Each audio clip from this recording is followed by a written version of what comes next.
warahmatullahi. Selamat malam dan salam sejahtera bagi kita semua. Sebelumnya terima kasih dan selamat datang di webinar Bisa Hebat satu Bincang Santai Bareng Sahabat. Alhamdulillah webinar ini dihadiri oleh total 40 peserta. Senang sekali perkenalkan saya Wulan Muktiana Kusuma sebagai salah satu tim Tropiosa yang akan memandu dan menemani Bapak Ibu semua pada webinar malam hari ini. Bapak dan Ibu, saya mohon izin sedikit memperkenalkan terkait Tropiosa. Tropiosa merupakan lembaga training center yang memberikan pelatihan-pelatihan berkaitan dengan komputasi, programming seperti R, kemudian Python, Java, dan lain-lain. Dan juga kami memberikan pelatihan geoscience seperti GIS, GEE, drone, serta software open source lainnya seperti Maxen. Kami dari Tropiosa saat ini membuka baik kelas reguler maupun intensif, yang alhamdulillah saat ini Tropiosa sudah berhasil menyelenggarakan training-training yang berkaitan dengan R dan Maxen. Insya Allah akan ada training menarik lainnya nih Bapak Ibu semua yang akan diselenggarakan oleh Tropiosa. Selain mengadakan pelatihan-pelatihan, tentunya kami juga mengadakan free webinar sebagai sarana sharing knowledge dan berdiskusi berkaitan dengan perkembangan teknologi, komputasi, dan geosains dalam implementasi berbagai bidang. Tentunya diskusi ini terbuka untuk umum, Bapak dan Ibu, dan free. Kami juga menyediakan sertifikat untuk Bapak Ibu semua. Silahkan bagi Bapak Ibu yang ingin mengetahui lebih dalam mengenai Tropiosa dan ingin tahu terkait kegiatan training yang akan diadakan oleh kami, Bapak Ibu silahkan dapat memfollow akun Instagram kami di tropiosa.id. Baik Bapak Ibu, sebagaimana kita ketahui, teknologi sangat berkembang pesat. Banyak hal menarik yang bisa kita eksplor, salah satunya adalah penggunaan software untuk memprediksi kesesuaian habitat. Berkaitan dengan hal tersebut akan dibahas tuntas bersama narasumber kami, Bapak Elga Renjana, MSI. Kebetulan beliau di sini sudah hadir.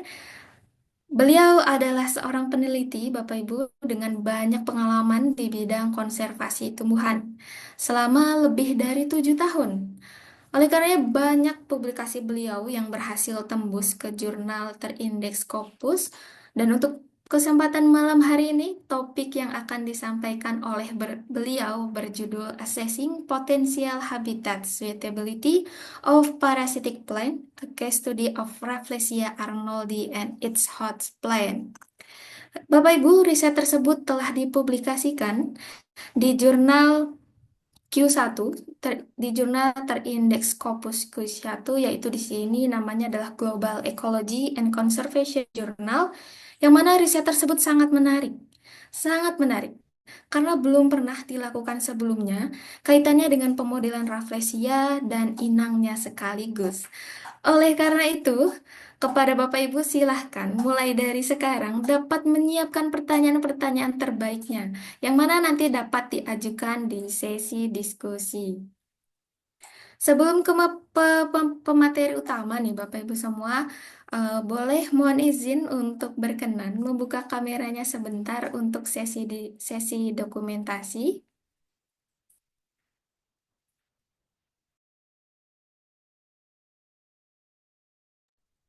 Iya, barangkali ada yang berkenan untuk mengaktifkan kameranya. Kita akan dokumentasikan bersama-sama narasumber kami di sini. Kebetulan beliau juga sudah hadir. Iya, baik. Di sini ada 2 slide ya Bapak Ibu semua.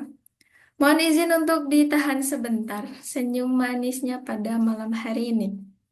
Baik, mohon dibantu kepada tim Tropiosa untuk sesi dokumentasi dalam hitungan ketiga ya Bapak Ibu semua.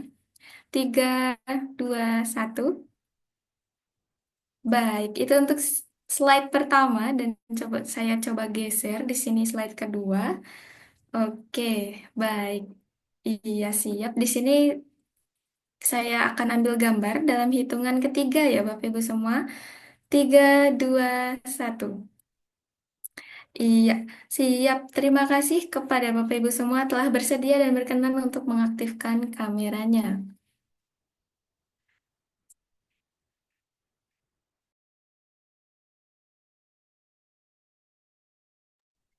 Baik Bapak Ibu semua, tanpa berlama-lama kembali, tapi sebelum ke sesi utama, kebetulan di sini narasumber kami telah hadir. Di sini ada Bapak Elga Renjana. Mungkin kita akan coba untuk sapa-sapa terlebih dahulu. Halo Bapak, Assalamualaikum, selamat malam. Ya, Waalaikumsalam, Mbak Wulan. Iya, bagaimana Bapak kabarnya untuk hari ini? Ya, Alhamdulillah, baik. Terima kasih sudah diberikan kesempatan untuk sharing pada malam hari ini. Alhamdulillah. Terima kasih banyak kembali Bapak karena telah bersedia berkenan dan meluangkan waktunya untuk webinar bersama Tropiosa. Baik Bapak Ibu semua, kita tanpa berlama-lama lagi akan segera memasuki sesi utama yaitu sesi materi di mana Pak Elga akan memaparkan materinya, akan membahas tuntas selama 60 menit ke depan. Oleh karenanya, ketika Bapak Ibu apabila ada pertanyaan boleh disampaikan selama materi berlangsung melalui kolom chat Zoom ataupun pertanyaan dapat ditahan dulu nih. Nah, dan kemudian nanti Bapak Ibu sampaikan dengan melalui mengaktifkan fitur mic-nya sehingga nanti Bapak Ibu boleh langsung bertanya dengan narasumber kami seperti itu. Baik, oleh karena itu silahkan kepada Pak Elga untuk memaparkan materinya. Silahkan Pak. Baik, terima kasih. Selamat malam, Bapak Ibu semua. Assalamualaikum warahmatullahi wabarakatuh.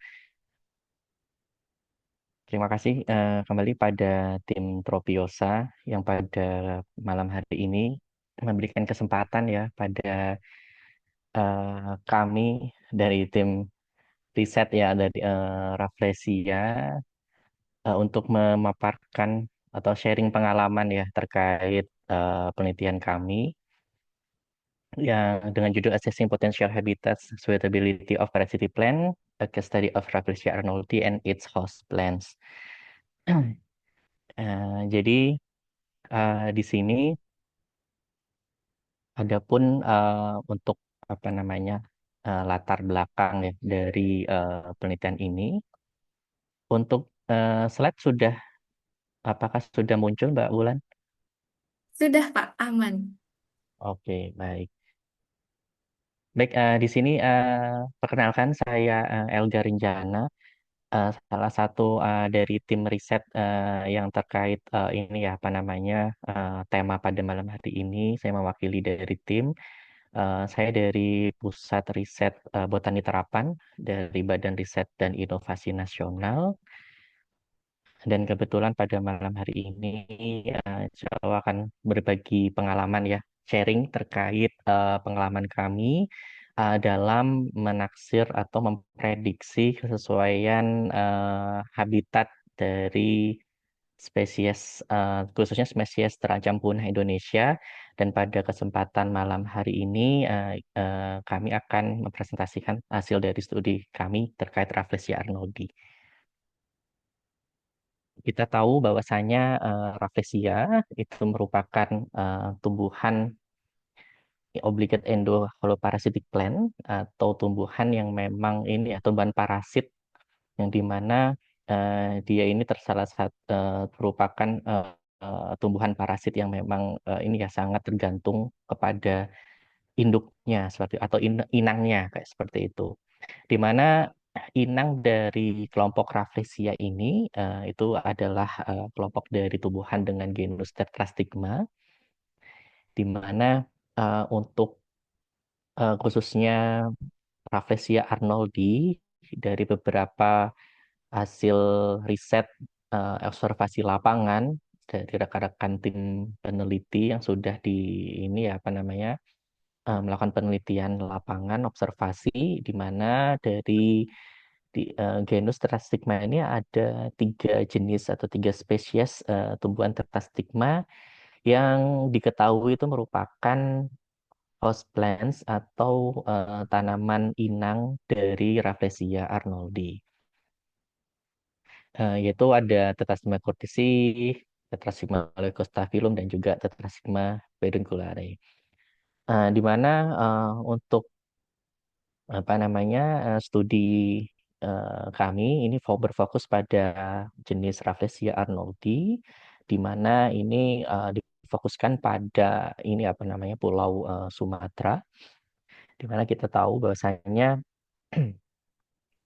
eh, kegiatan ini ya deforestasi atau kerusakan dari hutan itu semakin lama semakin tahun semakin meningkat, di mana ini di tahun 2018 itu juga dilaporkan sebanyak 0,46 juta hektar ya per tahunnya itu hutan itu ini apa namanya mengalami deforestasi seperti itu. Dan di mana khususnya hutan-hutan yang ada di Pulau Sumatera itu juga akan mempengaruhi ini apa namanya flora maupun fauna yang ada di Pulau Sumatera ini. Di mana salah satunya adalah kelompok dari Rafflesia, di mana populasi tersebut tuh akan semakin terancam ya akibat dari kerusakan hutan, baik dari bencana alam maupun kegiatan atau aktivitas manusia seperti itu. Dan di sini karena adanya penurunan ya atau dan resiko ancaman terkait populasi dari Rafflesia ini, dan di mana di sini kita biasanya untuk melakukan mengobservasi ya dari tumbuhan tersebut itu membutuhkan eh, banyak ini ya tantangan-tantangan tersendiri ya untuk dapat mengobservasi populasi keseluruhan dari tumbuh Rafflesia ini. Kita tahu bahwasanya Rafflesia ini adalah merupakan tumbuhan yang parasit. Jadi terkadang tumbuhan ini juga ini apa namanya kalau ketika kondisinya tidak kondusif itu tidak akan tumbuh seperti itu. Jadi memang ada masa-masa tertentu di mana ketika kondisi lingkungan itu mendukung, nah ini akan Rafflesia ini akan mekar seperti itu. Dan di mana untuk mengobservasi keseluruhan populasi, khususnya Rafflesia ini memang akan sangat ini ya, banyak tantangan yang dihadapi, yang baik itu dari segi biaya, karena kan sangat besar sekali, kemudian dari segi waktu dan juga lokasi, karena sangat sulit sekali ya untuk tadi apa namanya mencari sebenarnya lokasi di mana sih yang kemungkinan itu merupakan habitat dari tumbuhan Rafflesia ini sebagai ini apa nama parasitic plant. Nah, untuk itu dengan berkembangnya ini ya main modern teknologi, nah ini eh, beberapa tahun-tahun terakhir ini juga ada ya dikenal sebagai istilah species distribution models, di mana ini merupakan sebuah sarana ya atau alat untuk memprediksi kesesuaian habitat dari suatu spesies, di mana eh, Species Distribution Models ini atau SDM itu akan mengkombinasikan ya data-data dari spesies yang sudah ditemukan. Jadi data-data lokasi di mana spesies tersebut ditemukan itu dengan didukung dengan parameter lingkungan yang berpengaruh langsung maupun tidak langsung terhadap spesies ini, di mana ini akan dikombinasikan sehingga ini akhirnya bisa di, ini apa dilakukan sebuah permodelan ya, pemodelan untuk menaksir atau memprediksi kesesuaian habitat dari suatu spesies, dan juga dari hasil permodelan yang dilakukan itu nantinya dapat mendukung untuk mengakses dari status populasi dan juga risiko dari spesies tersebut, dan juga SDM ini juga dapat ini ya, apa namanya, bermanfaat untuk mengidentifikasi lokasi-lokasi mana yang berpotensi ini ya, apa namanya, menjadi habitat atau ditemukan dari suatu spesies yang kita targetkan seperti itu. Jadi sebelum ketika kita ingin mengobservasi secara langsung dengan melakukan prediksi ini, itu bisa menjadi wacana ya bagi kita sebelum ke lapangan menafsir dengan prediksi yang ada, kemungkinan mana lokasi-lokasi mana sih yang memang berpotensi itu ditemukan sebagai ini ya, di spesies itu akan ditemukan. Dan juga eh, apa namanya, fungsi dari permodelan ini itu salah satunya untuk mendukung ini ya, konservasi dari spesies yang dimaksud. Jadi ketika kita sudah ini ya, sudah berhasil memprediksi, oh kira-kira lokasi ini itu yang cocok, misalkan itu dari lokasi tersebut itu belum ada ini apa, sejarah atau catatan temuan dari spesies tersebut, nah itu barangkali bisa sebagai ini lokasi di mana lokasi tersebut itu memiliki kondisi lingkungan yang ini ya, mendukung untuk tumbuhnya spesies eh, spesies target yang eh, akan kita temukan. Jadi misalkan memang itu belum di eh, lokasi tersebut belum ditemukan. Jadi ada dua kemungkinan, bisa saja di situ memang ada tapi belum ditemukan, bisa jadi lokasi tersebut tidak ada kan, tetapi berpotensi untuk dijadikan sebagai habitat untuk menunjang konservasi secara in situ seperti itu. Dan di mana untuk memprediksi ya atau melakukan sebuah pemodelan, itu banyak beberapa metode yang di mana salah satu metode yang sudah dikenal ya, banyak dikenal, itu adalah maksimum entropi atau disingkat Maxent. Di mana Maxent ini merupakan alat yang ini ya, apa namanya, yang sudah cukup kredibel untuk memprediksi khususnya spesies-spesies langka dengan apa, catatan yang minim, dan juga mungkin karena catatan minim tersebut sehingga dia untuk pasien ini bisa memprediksi tanpa tidak terlalu jangkauannya tidak cukup luas ya, karena memang adanya keterbatasan data secara real terkait lokasi tersebut di mana spesies tersebut ditemukan. Nah, itu bisa sebagai ini ya, bisa menjadi hambatan tersendiri. Jadi memang banyak sebelumnya ada beberapa metode ya, ya yang dalam apa dalam memprediksi habitat, kesusahan habitat satu spesies. Memang kendalanya itu tadi, karena datanya sedikit sehingga tidak ini belum bisa atau belum mampu memprediksi tadi kesusahan habitat spesies tersebut gitu. Dan Maxen ini keunggulannya, dia ini hanya memerlukan data presence saja atau presence occurrence. Jadi maksudnya itu hanya yang memerlukan data inputnya itu hanya data ini aja, data titik titik di mana spesies tersebut itu pernah ditemukan seperti itu. Kalau biasanya itu kan untuk sebuah pemodelan itu diperlukan untuk datanya itu ada dua input data, data occurrence-nya maupun data absennya. Jadi titik di mana lokasi tersebut tidak ditemukan spesies tersebut itu juga diperlukan seperti itu. Nah, karena itu biasanya justru ini ya, apa namanya, untuk mendapatkan titik di mana apa lokasi itu tidak cocok ya dengan tumbuhan satu suatu spesies tersebut, itu justru lebih ini ya, lebih lebih sulit diperoleh gitu ketimbang data yang real dari titik di mana spesies itu ada seperti itu. Sehingga Maxen ini itu bisa jadi fasilitas ya untuk dengan data hanya dengan occurrence data saja itu bisa dan juga didukung dengan data variabel lingkungan itu bisa ini apa namanya digunakan seperti itu.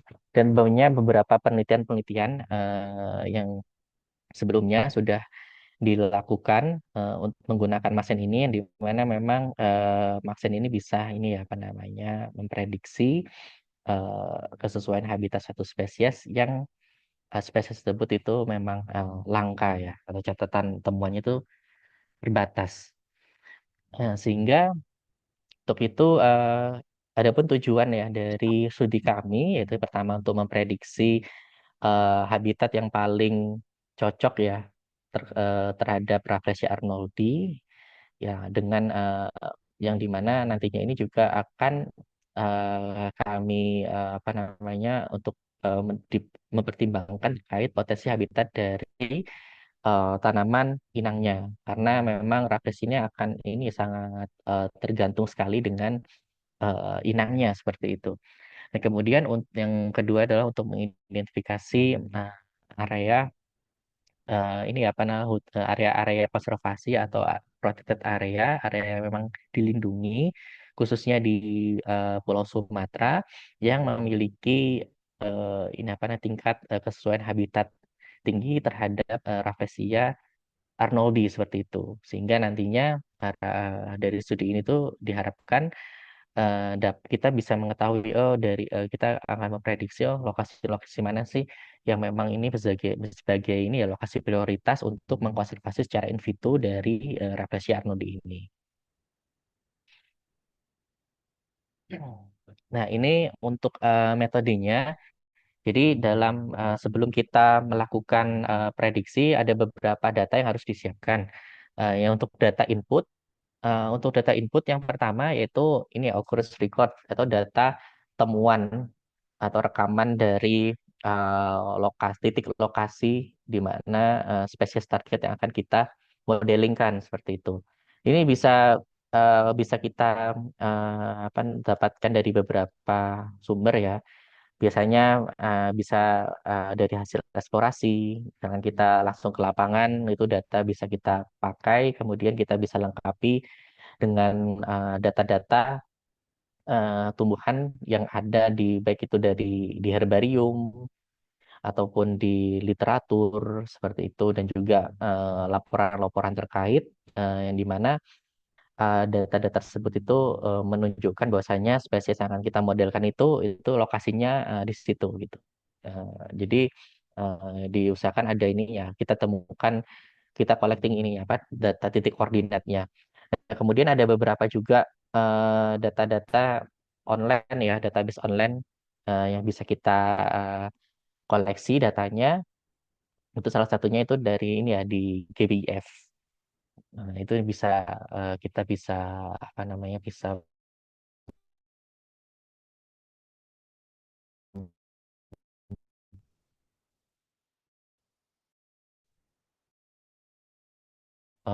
mendownload dimaksud di data-data di portal-portal online. Karena target utamanya adalah pembuatan Rafflesia arnoldi dan juga host plants-nya ada tiga, Tetrasema cuticil, Leucostaphyllum dan Pedunculare, sehingga kami mengoleksi ini ya occurrence record dari 4 spesies tersebut. Di mana di sini untuk Tetrasema cuticii ini paling minim ya, kami hanya berhasil mengumpulkan hanya tiga catatan saja yang menunjukkan lokasi dari Tetrasema cuticii ini.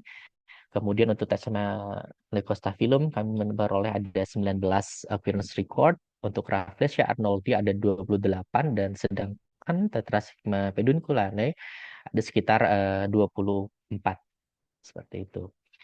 Dan ini nantinya data-data tersebut eh, sebenarnya ini apa namanya? Ini adalah data final ya. Jadi sebelum kita gunakan, biasanya data tersebut itu harus di cross check terlebih dahulu ya dengan lokasi realnya. Jadi ini penting untuk dilakukan sebelum kita running atau membangun suatu model Jadi memang ketika kita sudah mengumpulkan data-data ini ya, titik koordinat tersebut, kita harus cek dulu nih apakah lokasi tersebut itu apakah memang ini ya apa namanya memang eh, apakah kondisi saat ini kayak gimana apa namanya kondisinya seperti itu.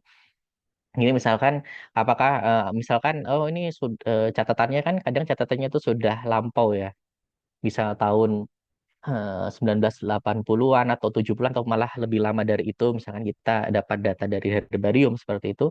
Nah, kita cross check lagi gitu. Kita cross check lagi dengan data tutupan lahan atau data ini ya, apa namanya lokasi tersebut apakah titik tersebut itu masih berupa ini apa namanya dataran hijau apa hutan seperti itu.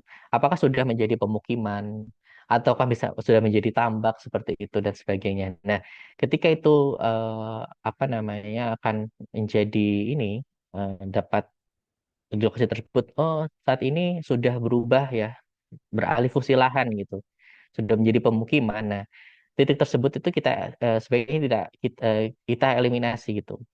Kita tidak gunakan titik itu karena itu nantinya akan mempengaruhi ini ya apa namanya hasil permodelan kita seperti itu. Jadi karena jadi ketika kita sudah mendapatkan mengoleksi data-datanya, nah kita filter dulu nih apa namanya data-data mana, titik-titik mana yang memang masih ini ya masih available masih eh, bagus lah gitu. Oke, selanjutnya, nah ini selain data accurate untuk inputnya itu data ini ya, data variabel atau parameter lingkungan yang mempengaruhi dari tumbuhan tersebut, Rafflesia dan juga hosplandnya. Dan di mana di sini kami ada 4 tipe parameter. Ada yang pertama itu parameter iklim ya, di mana kami menggunakan 4 parameter yaitu rata-rata suhu tahunan, kemudian rata-rata curah hujan tahunan ya, curah hujan tahunan, kemudian curah hujan pada bulan terbasah dan juga terkering, di mana data eh, ini ini ini ya bisa kita download secara ya, online ya itu ada di WordClimb. Jadi WordClimb ini jadi kita bisa download di situ, di mana nantinya untuk apa namanya yang akan digunakan itu karena di WordCamp ada beberapa ini ya apa namanya resolusi. Ini yang kami gunakan tuh resolusinya 30 arc seconds atau setara dengan kurang lebih 1 kilometer persegi. Jadi download itu kemudian kami juga menggunakan mempersiapkannya ya data topografinya di mana di sini ada data ketinggian dan juga dari data slope. Ini bisa diperoleh di USGS. Ini nanti kita bisa download. Untuk data ini tuh data yang data topografi yang kami gunakan untuk studi Rafflesia. Ini tuh yang eh, data ini apa namanya sama data topografi dengan resolusi 1 kilometer persegi. Nah, kemudian kami juga mempersiapkan data tanah ya, variabel tanah, di mana ini bisa diperoleh dari soil grids. Jadi ini nanti kita apa namanya kita bisa pilih ya parameter apa yang kita gunakan. Di sini ada beberapa ada 4 parameter yang kami gunakan yaitu cation action capacity, kemudian pH, soil organic carbon dan juga ini apa namanya kelas-kelas dari tanah seperti itu. Di sini untuk ada beberapa kedalaman ya dari kedalaman tanah itu yang bisa ini ya ada pilihan seperti itu. Sedangkan untuk ini apa namanya untuk studi ini kami mendownload itu kedalamannya dari sekitar 30 sampai 60 cm kedalamannya seperti itu. Selain itu yang terakhir itu ada data land cover atau tutupan lahan. Di sini kami dapat dari apa USGS ya. USGS ini kami di sini menggunakan apa land cover di tipe MCD 12Q1 versus 6 itu di mana ini yang waktu saat itu yang terbaik ya yang terbaru itu data di tahun tutupan lahan tahun 2018. Jadi yang data yang sudah data yang dicari yang sebaik yang sudah kami cari itu yaitu ya data link cover tahun 2018 yang tersedia seperti itu. Jadi untuk semua ini ya untuk apa namanya resolusinya, spatial resolutionnya itu harus disamakan dulu. Untuk bioclimatic variables sama topography variables ini dia sama ya, sama-sama 30 arc seconds, jadi kurang kurang lebih 1 kilometer persegi sudah. Jadi sudah apa namanya terdownload dengan resolusi eh, segitu. Kemudian, nah untuk kasus ini apa soil variable sama land cover ini berbeda resolusinya. Kalau yang soil variables ini sekitar 250 meter persegi. Jadi dia lebih kecil ya, seperempatnya seperti itu. Namun karena apa namanya, jadi nantinya karena s- ini harus sama. Jadinya eh, ini harus disamakan. Jadi kita akan menggunakan eh, apa open source-nya itu apa QGIS. Kita menggunakan alat QGIS untuk menyamakan resolusinya, spatial resolution-nya menjadi 1 kilometer persegi atau menurut ini ya bisa menurut bioklimatik atau topografi. Jadi seperti itu baik itu soil dan juga land cover. Jadi dia harus sama ya. Jadi semua variabelnya harus sama. Kalau nggak sama itu nggak bisa di running seperti itu. Karena kan kita akan ini ya prinsipnya kita akan melayarkan kan. Jadi ini. Nah, ini prinsipnya ini semua apa variabel environmental variablesnya itu akan di eh, apa di overlay gitu, akan di overlay akan nantinya di situ. Nah, kemudian untuk occurrence recordnya itu sebagai ini ya data untuk dari masing-masing variabel ini nanti akan diprojectionkan untuk dibangun sebuah model. Jadi nanti ini semua semua apa data variabel atau data raster ya itu nantinya akan diinput ke ini software maximum entropy. Kalau yang saat itu kami menggunakan yang versi 3.4.4. Kalau sekarang sepertinya ada updatean terbaru gitu ya. Dan di sini untuk apa masuk ke Maxen itu semua data rasternya ini harus ini ya kita konversi dulu formatnya menjadi format ASCII. Tuh. Kemudian nanti ini data environmental variables-nya di sini di bagian environmental layers. Kemudian untuk samples-nya ini adalah ini ya occurrence records dari data baik dari apa Rafflesianya maupun host plants-nya seperti itu. Nah, nanti akan di apa melakukan diprediksi akan kita running, kemudian akan muncul ini ya apa namanya hasil dari prediksi itu permodelannya itu dari maksanya seperti ini tampilannya seperti itu. Nantinya di sini ini akan kita evaluasi gitu dari hasil permodelannya. Jadi apa namanya evaluasinya tuh ada dua dua parameter yang ini dilihat. Yang pertama itu ini area undercover. Jadi area under erosion itu kita akan lihat ya nilainya berapa. Kemudian eh, untuk apa namanya karena nanti kan ada beberapa variabel yang sudah kita lakukan yang kita gunakan untuk membangun model. Nah, ini nanti kita akan menggunakan di sini akan ada ini ya apa uji jackknife.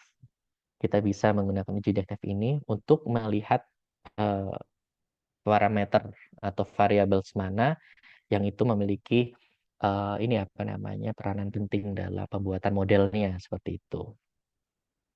Pun sayangnya memang makan ini itu masih belum bisa ini ya memprediksi multi spesies ya. Jadi Jadi kita harus apa namanya merunning satu-satu.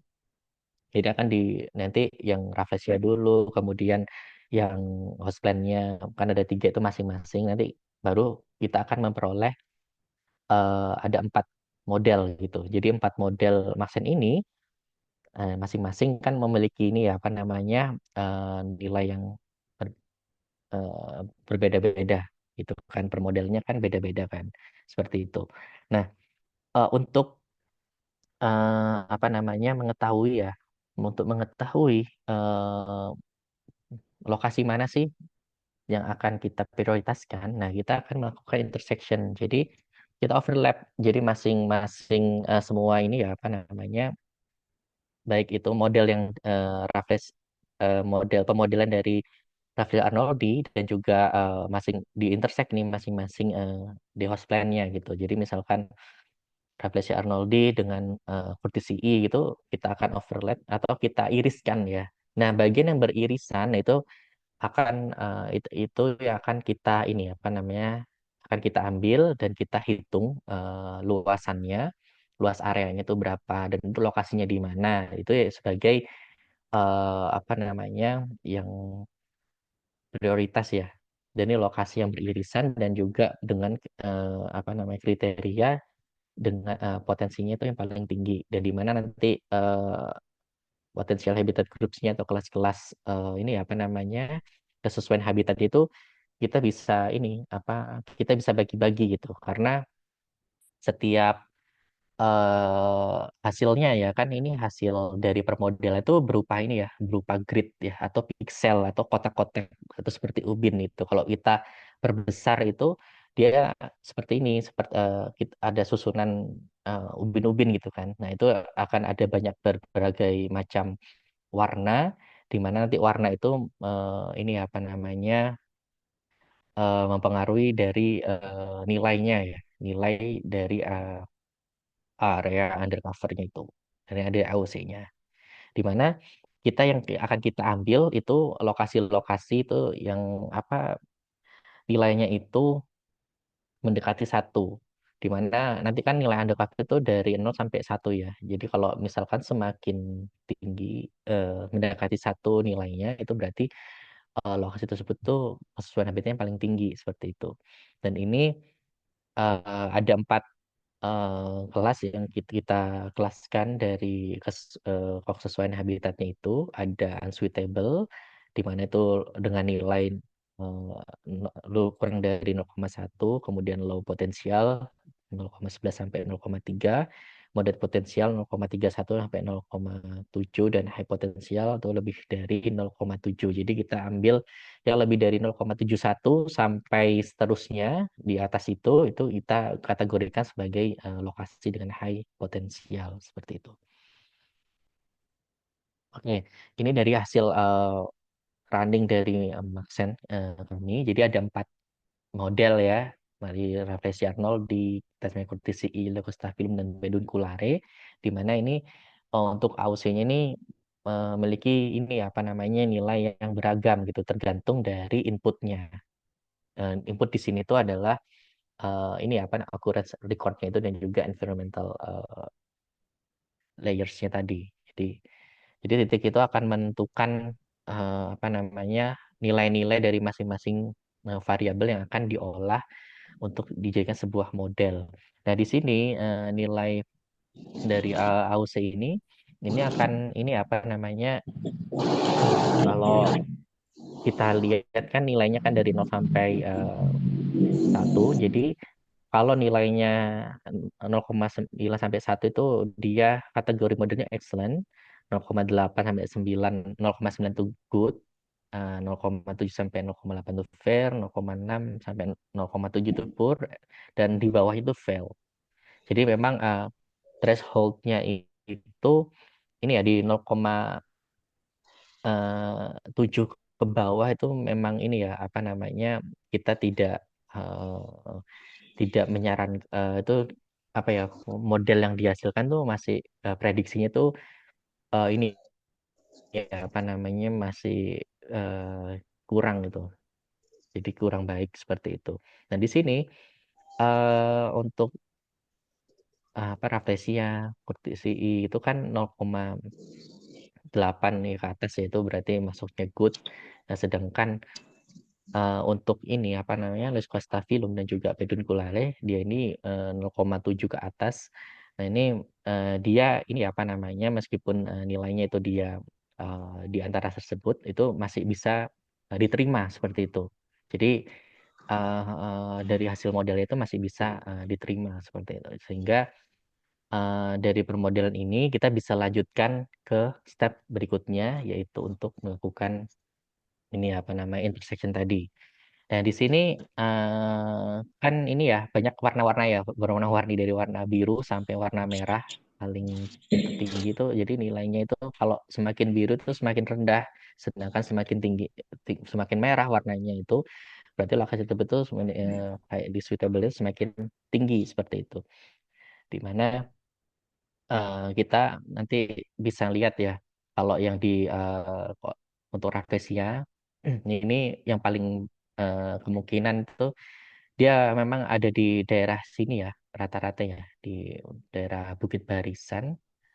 Di mana kalau Rafflesia sendiri yang kalau dari hasil mesin ini mungkin di Aceh itu masih ini ya berpotensi besar dan di area ini ya nah, Bengkulu dan juga mungkin ini ada beberapa yang warna masih oranye kemerahan di bagian selatan dari Pulau Sumatera. Nah, kita tahu bahwasanya untuk Aceh sendiri ya mungkin karena eh, apa pengaruh dari ini ya waktu itu zaman GAM itu ya jadi masih sehingga akses dari ini ya apa namanya hutan di sana itu masih ini ya masih masih terjaga seperti itu jadi tutupan lahannya itu masih tinggi sehingga memang kemungkinan besar tuh di Aceh itu ini ya apa namanya masih banyak ditemukan dan juga di Bengkulu. Nah di sini ini kan kalau bisa dilihat ini kan ada titik-titik putih di sini. Nah, ini merupakan sebuah ini ya, apa namanya titik-titik dari occurrence record yang untuk rafflesia yang kita input, dan di mana biasanya memang ini kan di ini ya rata-rata di daerah mana di Bengkulu seperti ini. Jadi itu ketika memang lokasinya itu memang biasanya itu akan eh, menjadi ini ya yang paling tinggi ini ya. Nah, kemudian untuk yang posisi I juga demikian. Untuk Lagos ini juga di daerah sini karena dia sedikit ya, hanya tiga saja yang berhasil kami kolek ya datanya. Leucostaphylum ini juga dia cukup ini ya, karena cukup banyak ininya titiknya dari Aceh sampai ke ini sepanjang apa namanya Bukit Barisan dan juga sekitar Danau Toba itu kemungkinan ada tumbuhan ini. Kemudian untuk pedunculare ini juga ya ini mungkin eh, ini ya apa namanya di daerah selatan dan juga di daerah ini aja Sumatera Barat di sekitar di sebelah utara dari Danau Toba dan juga sebagai di bagian utara dari ini ya di Provinsi Aceh seperti itu. Kemudian ya, sebentar, oke.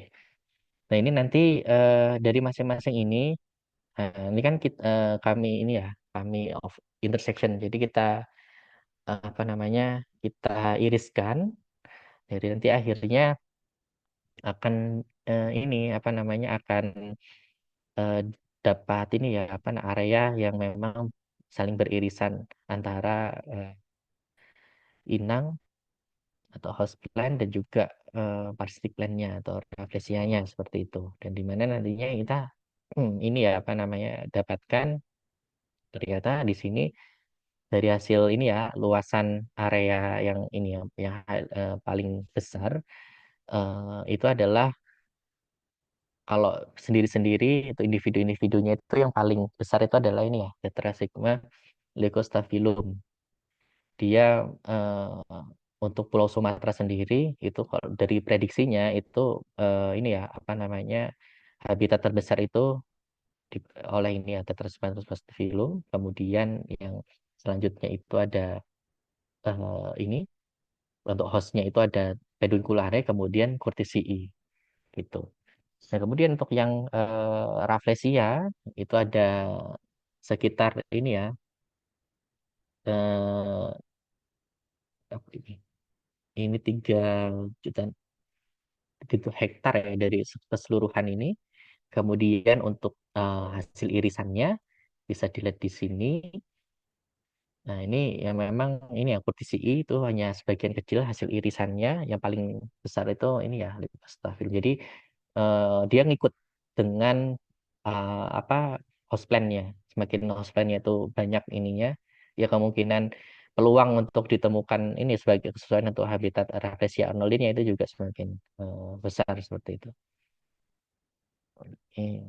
Terus selanjutnya, nah ini selanjutnya kita setelah kami ini ya apa nama iriskan, setelah kami iriskan masing-masing modelnya itu, nah kami hasil irisan tersebut, area-area irisan tersebut dari masing-masing apa namanya host plan-nya itu, nah kami iriskan lagi itu dengan area konservasi. Jadi area-area yang memang dilindungi seperti itu. Yang di sini memang untuk total itu ada sekitar 46 area konservasi ya di Pulau Sumatera itu yang apa namanya yang berpotensi itu apa menjadi lokasi ditemukannya rafflesia, di mana nanti di sini kalau berdasarkan host plan-nya itu untuk yang data Semakotisi itu ada sekitar 34 area konservasi, ada untuk pedunculare ada 26, sedangkan untuk Leucostaphylum ada 37. Seperti itu. Dari hasil ininya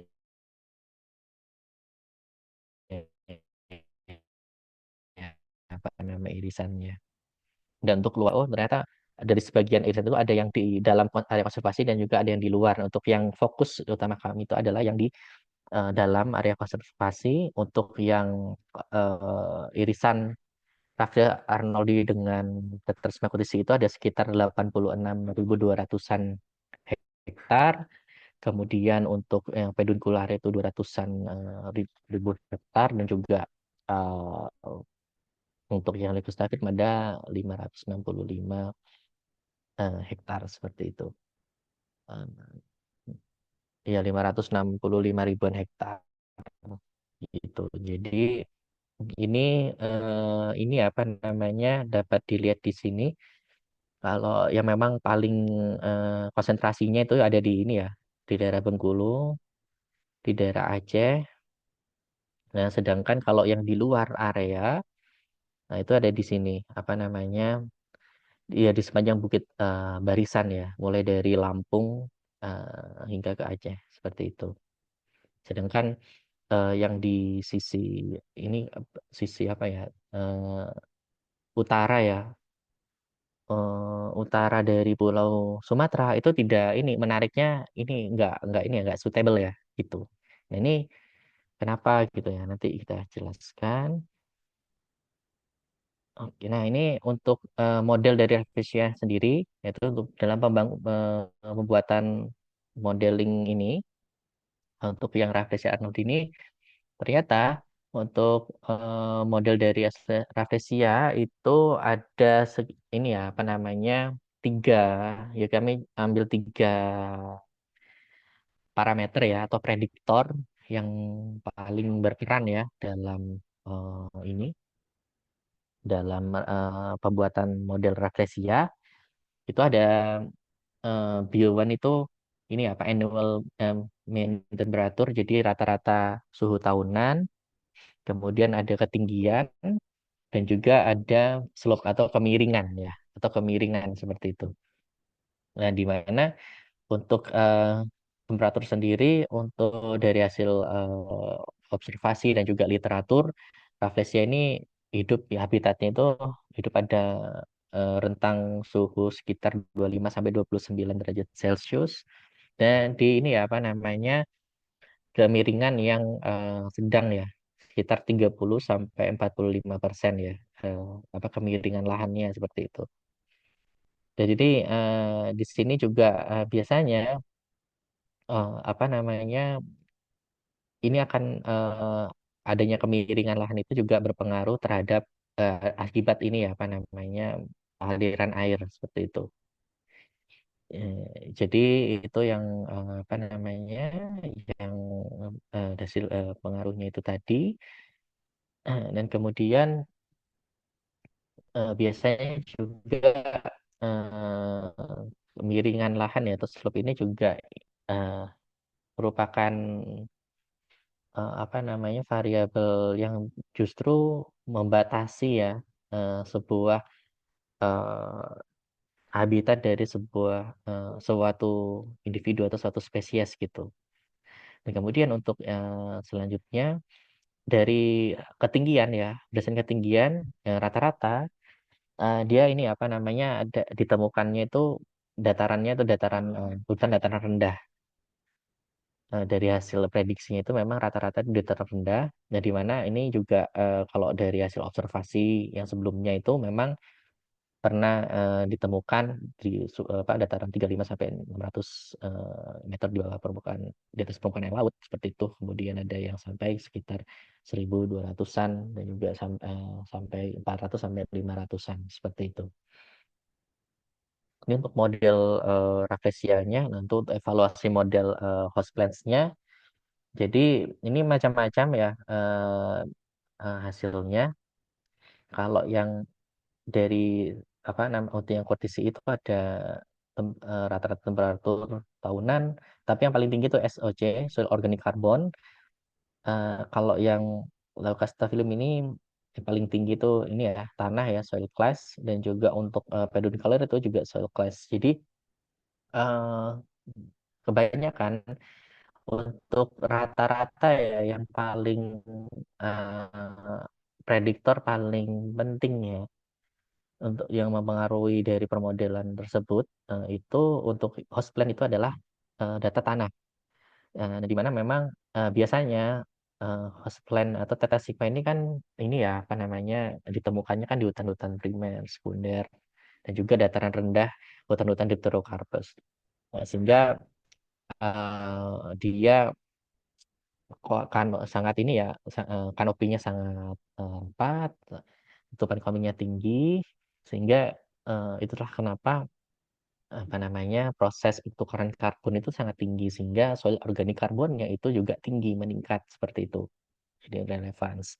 Nah, kemudian lokasinya kan juga dia sangat penting ya sehingga kan apa namanya tadi seperti yang tadi apa hasil permodelannya itu kan ternyata em, yang paling yang diprediksi itu di area ini ya apa sekitar Bukit Barisan yang bagian apa ini selatan dan enggak dan barat ya barat dari Pulau Sumatera seperti itu sisi baratnya sedangkan sisi timurnya itu enggak pernah ditemukan kan itu atau tidak suitable bukan tidak suitable dari hasil prediksinya.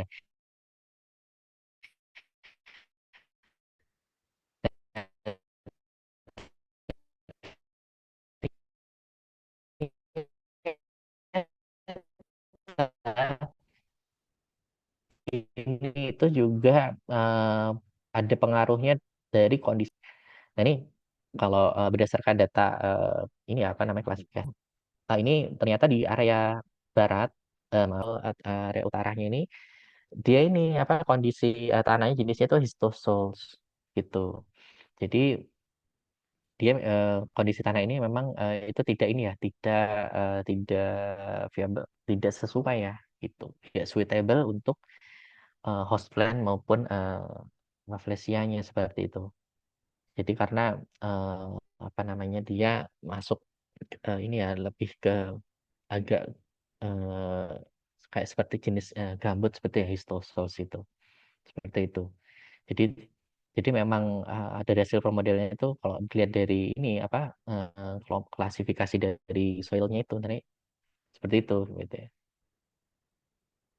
Sedangkan kalau yang apa namanya yang suitable nah itu biasanya ini jadi ada yang humic endosols, agrisols, acrosols gitu dan fluvisols dan sebagainya. Jadi ini untuk apa namanya klasterisasi dari jenis tanahnya seperti itu. Oke, jadi tapi meskipun demikian, studi kami tetap masih ada ini ya beberapa apa namanya kurangan. Jadi limitation risetnya itu ada tetap karena ini hanya berupa prediksi ya. Jadi kemungkinan ya apa namanya hasil prediksi ini kadang juga bisa saja itu tidak sesuai dengan realitanya. Karena apa? Karena ada biasanya dalam membangun sebuah model itu ada dua eh, error ya, ada jenis error yang terjadi, ada commission error dan juga omission error. Kalau commission error itu biasanya apa namanya habitat yang atau lokasi yang di, diprediksi itu suitable, jadi dia itu apa namanya itu harusnya dia tuh tidak suitable tapi dianggapnya itu suitable seperti itu. Sedangkan kalau omission errornya itu juga biasanya kalau harusnya itu apa suitable tapi dia diprediksi itu tidak suitable gitu. Jadi ada dua dua jenis error di sini. Dan juga karena ini dari habitat suitability prediction itu hanya ini ya apa namanya data-data berupa iklim, tanah, terus kemudian ketinggian atau topografi gitu kan juga land cover saja. Nah, kemudian tuh ini juga yang membatasi bahwasanya ini apa akan mempengaruhi dari modelnya gitu. Sehingga misalkan dari permodelan ini oh misalkan di area sekitar Danau Toba ini kan merah gitu misalkan. Nah, itu misalkan eh, kenyataannya ternyata itu nggak cocok gitu kan. Itu kan bisa saja terjadi ya. Dan itu mungkin ada beberapa faktor lain yang harusnya itu juga dimasukkan dalam prediksi gitu. Jadi misalkan human management, site history gitu juga itu mungkin beberapa ini ya faktor-faktor penting atau lainnya itu yang bisa jadi pertimbangan untuk membangun suatu model. Nah, kemudian ini juga ini ya biasanya kan rafflesia kemungkinan juga nggak ditemukan dalam lokasi dengan meskipun itu secara prediksi itu nilai tinggi gitu ya lokasi tersebut. Nah, pertama ya karena kemungkinan distribusinya nggak sampai ke sana. Yang kemudian yang kedua itu eh, kita juga belum apa namanya belum tahu ya apa nama bagaimana kondisi dari lingkungan tersebut ya di mana itu memang kenapa lingkungan itu atau lokasi tersebut tidak mendukung untuk tumbuhnya dari rafflesia ini. Nah, kemudian bisa jadi juga eh, apa namanya ini apa namanya untuk refleksinya tadi itu masih dalam keadaan ini dorman gitu. Mungkin saja untuk host plan-nya ketemu gitu. Ada gitu. Akan tetapi belum tentu host plan tersebut itu ditemukan refleksinya atau terinfeksi rafflesia gitu kan. Ya barangkali bisa jadi itu memang tidak terinfeksi atau memang dia terinfeksi akan tetapi apa namanya masih kondisi rafflesia masih dorman seperti itu. Itu. Kemudian sehingga untuk itu juga ini juga biasanya model ini yang biasanya modelan yang karena ini prediksi, nah itu juga biasanya ini ya apa namanya lokasi-lokasi yang justru itu biasanya itu ada ditemukan itu justru nggak ini apa namanya nggak terprediksi sebagai apa habitatnya sesuai itu juga bisa saja eh, terjadi seperti itu gitu. Jadi memang untuk apa namanya meskipun ini ya dari permodelan tersebut itu ada apa parameter yang kita evaluasi. Nah, itu ini ya untuk membantu meyakinkan oh model ini bisa diterima atau tidak itu tadi ya untuk dengan evaluasi tadi AUC, kemudian hasil uji IJF-nya. Nah, kemudian kita cek lagi apa namanya parameter ininya ya apa namanya apakah dari kondisi tersebut itu yang lokasi-lokasi tersebut itu memang ini ya highly gitu. Misalkan kita bisa melihat area-area high suitable tadi itu dia ini apa namanya oh ternyata di area-area tertutup ya. land cover gitu, misalnya di area-area hutan gitu. Nah itu kemungkinan ada apa kemungkinan besar berpeluang itu di situ eh, suitable sih memang seperti itu. Dan juga kita bisa lihat berapa persentase dari ini apa namanya titik-titik occurrence-nya tadi itu yang memang dia apakah titik-titik yang occurrence tadi itu ini apa sudah ini ya apa namanya justru itu sudah sejak apa ya linear dengan hasil permodelannya apakah di titik tersebut itu ada yang seberapa besar sih titik yang kita masukkan itu terprediksi menjadi highly suitability-nya itu tinggi itu ya apa namanya suitability levelnya itu tinggi gitu itu juga bisa jadi pertimbangan untuk apa namanya meyakinkan bahwasanya prediksi yang kita lakukan itu acceptable, jadi bisa diterima seperti itu.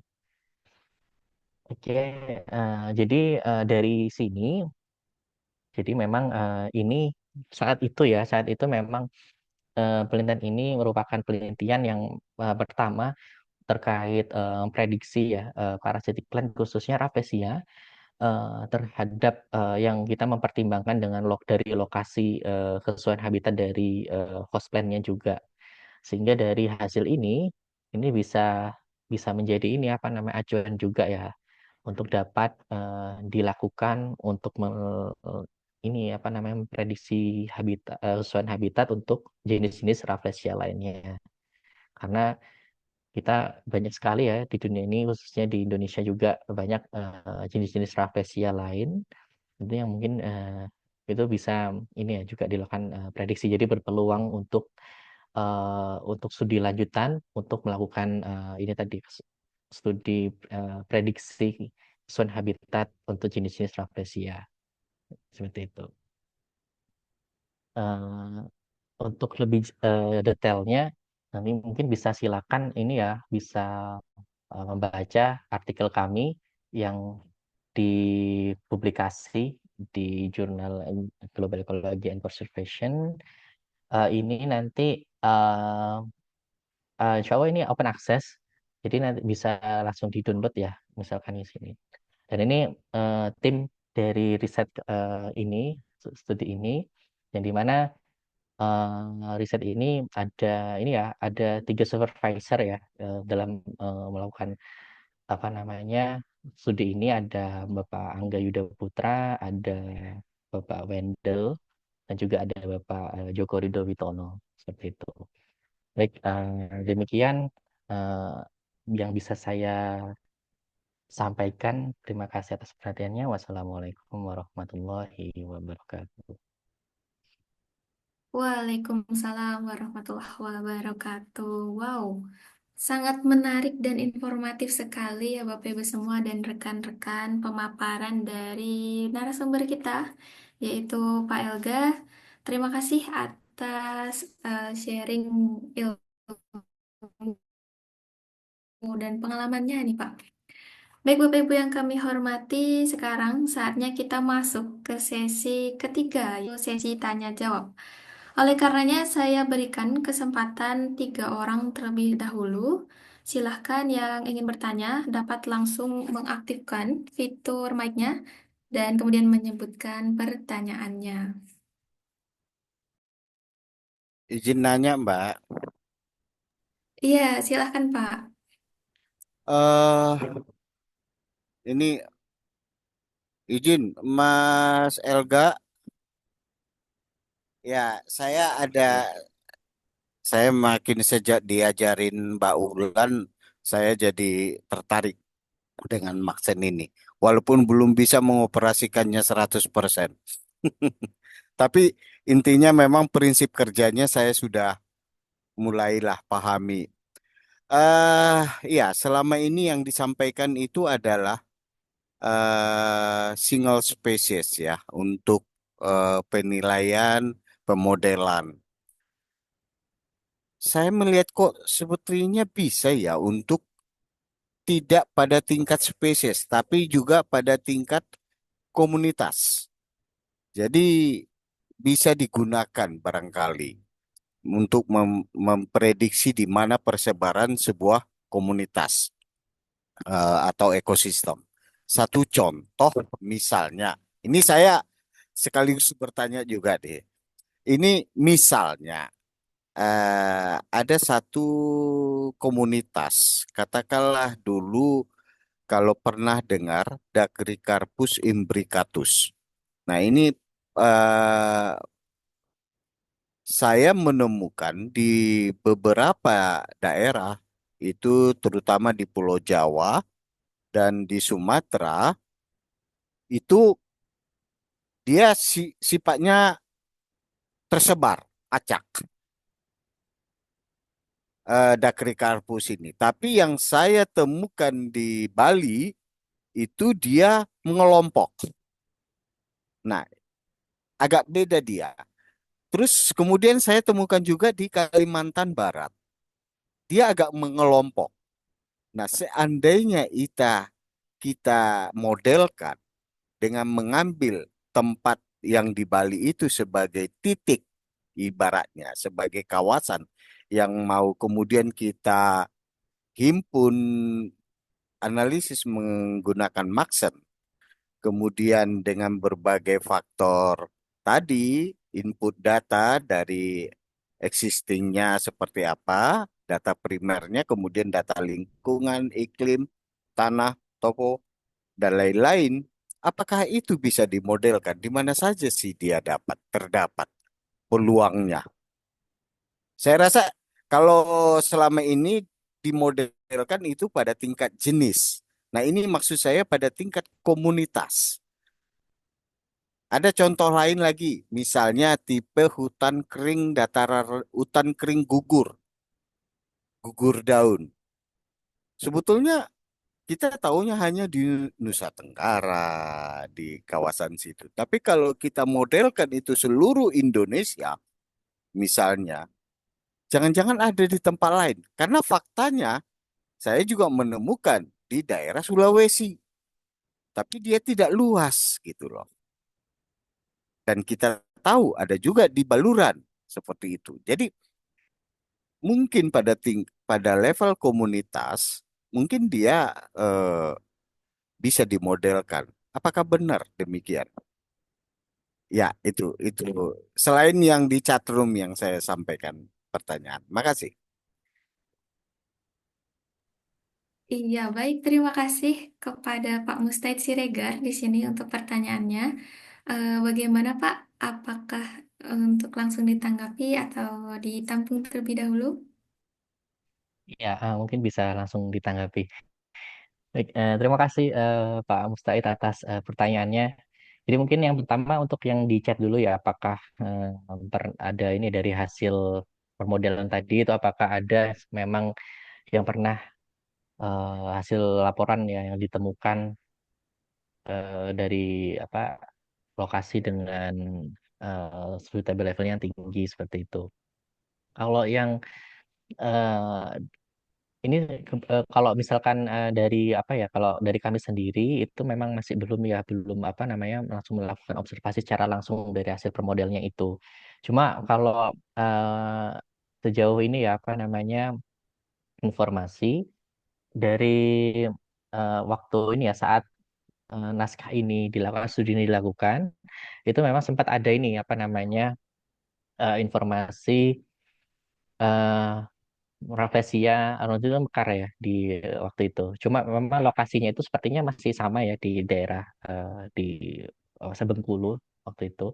Bengkulu dan juga saat itu juga sempat ya apa saat berkunjung ke Bengkulu tahun 2023 lalu itu sempat juga kami apa namanya melakukan kunjungan ke salah satu hutan itu juga ada memang jadi lokasinya itu sejauh ini itu masih apa namanya yang memang saat itu tuh sudah ini ya tetrasigmanya itu sudah terinfeksi jadi dia itu kayak reblooming gitu jadi apa mekar kembali jadi di lokasinya itu yang memang sama atau tidak apa tidak jauh dari lokasi tersebut untuk yang apa namanya lokasi lain gitu yang memang belum ada rekaman itu jujur masih belum ini ya belum kalau kami masih belum pernah membuktikan secara langsung, dan juga dari laporan atau informasi yang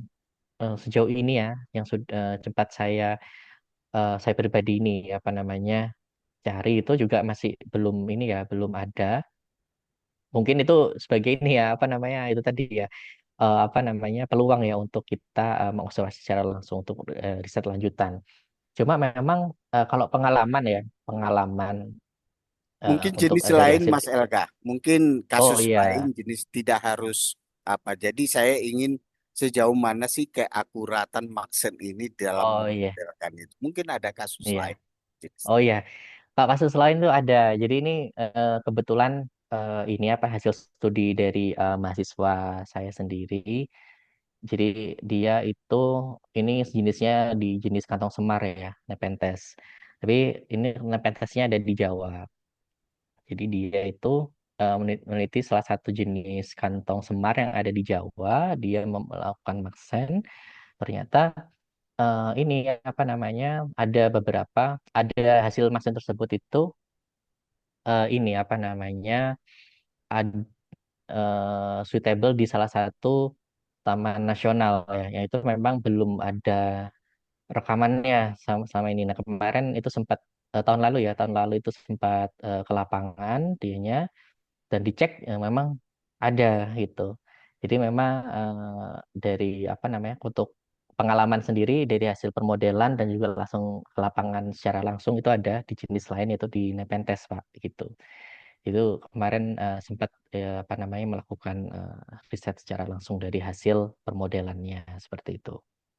Cuma nanti akhirnya apa namanya dari hasil prediksinya itu memang di situ ada, sedangkan di lokasinya, nah untuk lokasinya memang ini apa namanya hanya hanya tertentu saja ya karena memang dibatasi waktu waktu itu sehingga tidak bisa ke tempat lainnya gitu. Jadi hanya di salah satu lokasi saja dan itu ada sehingga di sini bisa ini juga ya ini bisa menjadi dasar ya untuk apa namanya model yang kita hasilkan itu bisa menjadi dasar sebagai ini penentuan lokasi untuk mencari spesies target tersebut.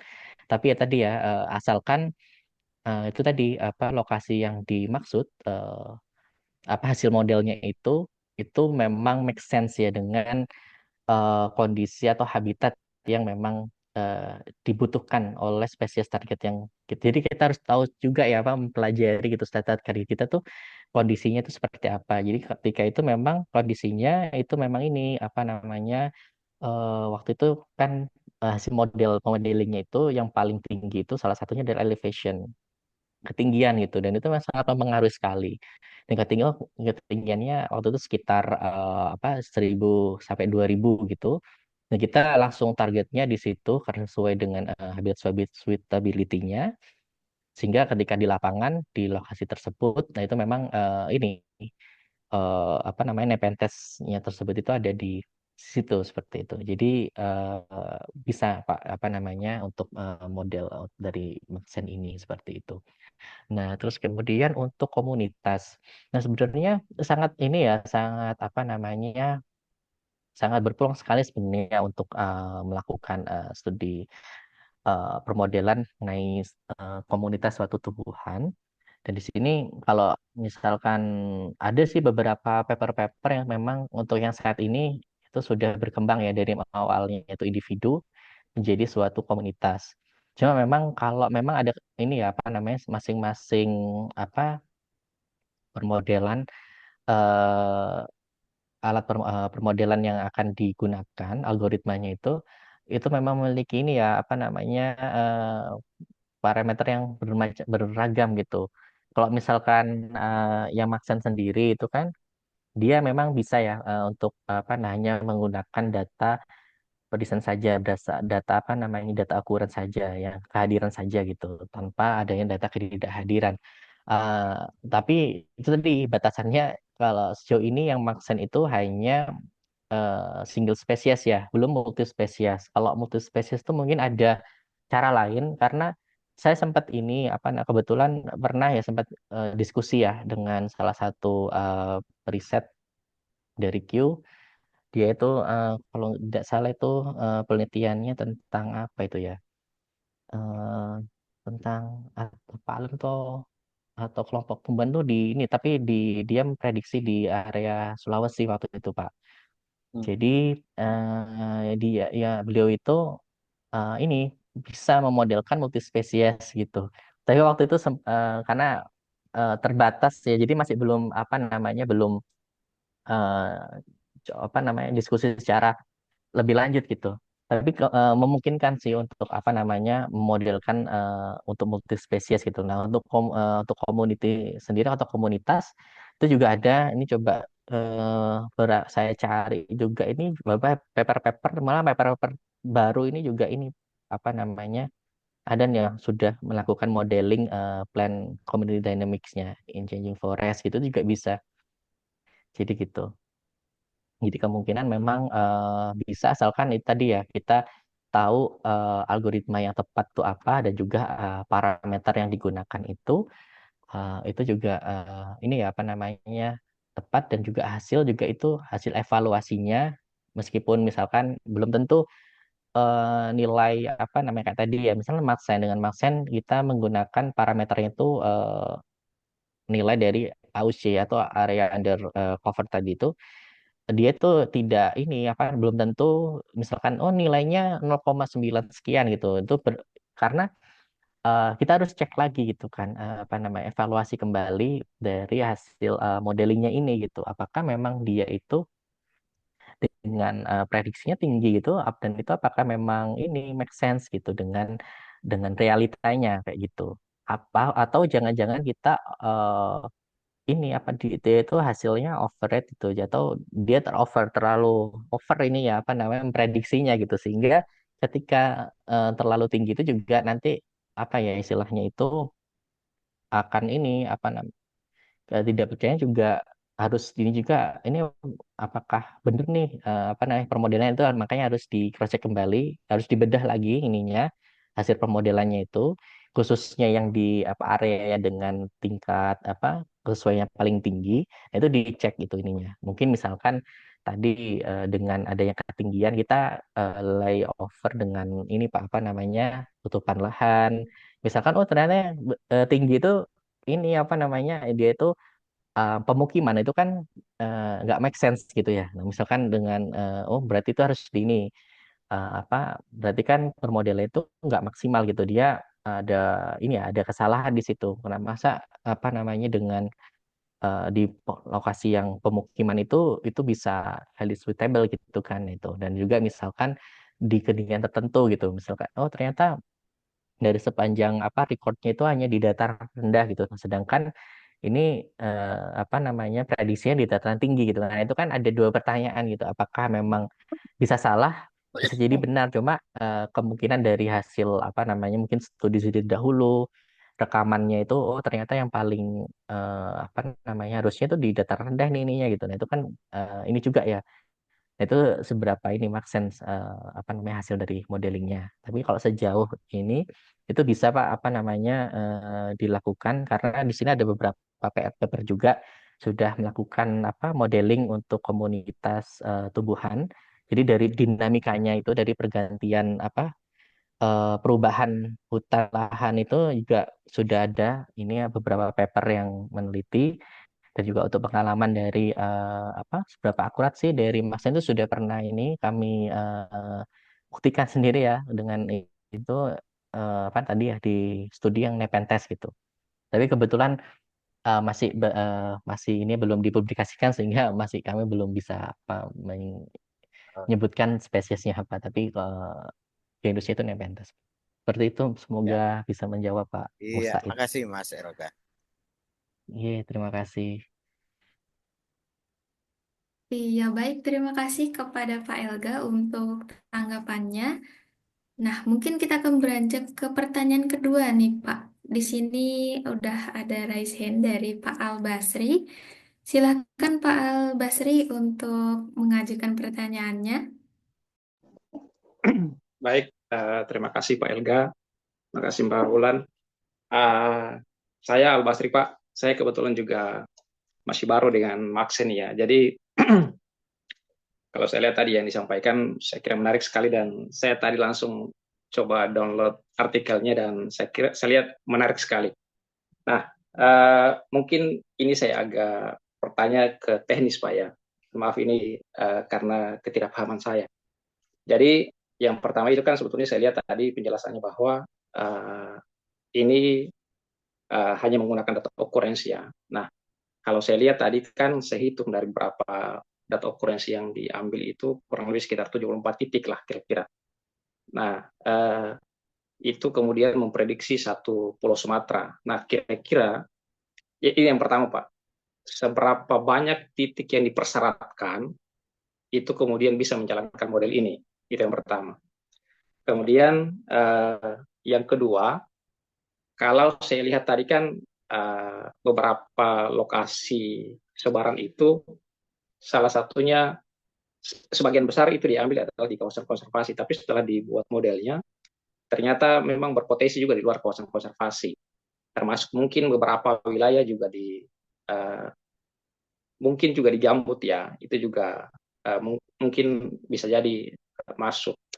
Nah, apakah misalnya dalam membuat pemodelan seperti ini, selain tadi pertimbangan misalnya variabel-variabel iklim, kemudian slope, kemudian tanah, adakah juga misalnya perlu memasukkan variabel-variabel faktor antropogeniknya misalnya jalan, kemudian apalagi ya, misalnya pemukiman atau pertanian, apakah itu kemudian juga menjadi salah satu variabel-variabel penting yang harus menjadi pertimbangan dalam melakukan pemodelan seperti ini. Nah, kemudian yang berikutnya, kan kekuatan, saya lihat tadi kalau penjelasannya, kekuatan di Maxen ini adalah terkait di replikas dan iterasinya. Nah, kalau di dalam membuat pemodelan seperti ini, berapa sebetulnya persyaratan yang kita sepakati atau yang disepakati, berapa kali iterasi dan berapa kali replikasinya sebetulnya untuk melihat kekuatan model ini. Karena tentu sebetulnya ada algoritma di belakang Maxen ini, tapi saya juga sebetulnya butuh penjelasan bagaimana sih sebetulnya proses kerjanya sehingga ini bisa menjadi lebih kuat gitu. Nah, kemudian terakhir Pak, ini terlalu banyak ini. Kalau misalnya kita akan mencoba membuat proyeksi perubahan iklim misalnya ke depannya, apakah itu juga bisa memungkinkan untuk kita bisa lakukan Pak? Saya kira demikian Pak, mohon maaf terlalu panjang pertanyaannya, mudah-mudahan bisa dipahami. Assalamualaikum warahmatullahi wabarakatuh. Waalaikumsalam warahmatullahi wabarakatuh. Pertanyaan menarik sekali nih Pak. Ada sekitar 3 pertanyaan. Mungkin silahkan Pak untuk tanggapannya. Baik, terima kasih atas pertanyaannya, Pak Al Basri. Baik, ini saya coba ini apa namanya, coba bisa menjawab ya. Jadi memang untuk maksa sendiri, ini apa namanya? Mungkin ini sekaligus ini ya, mungkin ini sekalian lah apa namanya menjawab dengan pertanyaan yang di kolom chat Mbak Wulan yang dari apa ya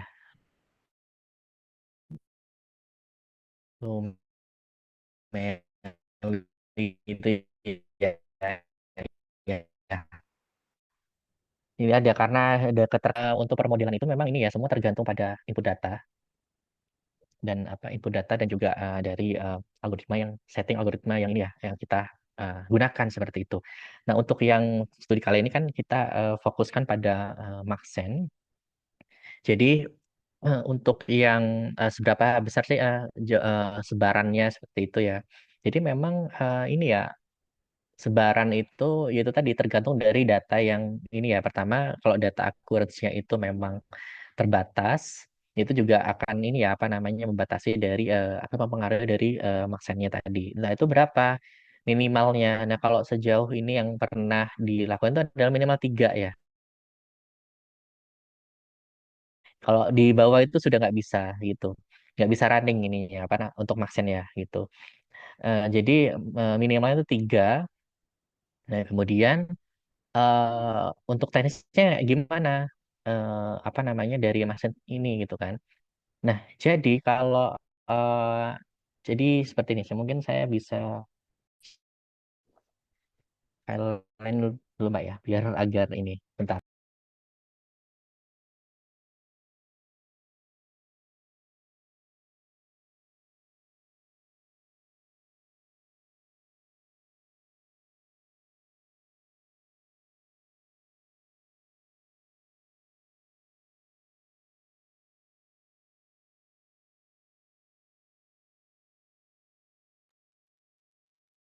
Iya, baik sambil menunggu nih Bapak Ibu semua, izinkan saya untuk menginformasikan terkait link presensi. Di situ kami sudah bagikan untuk link presensinya.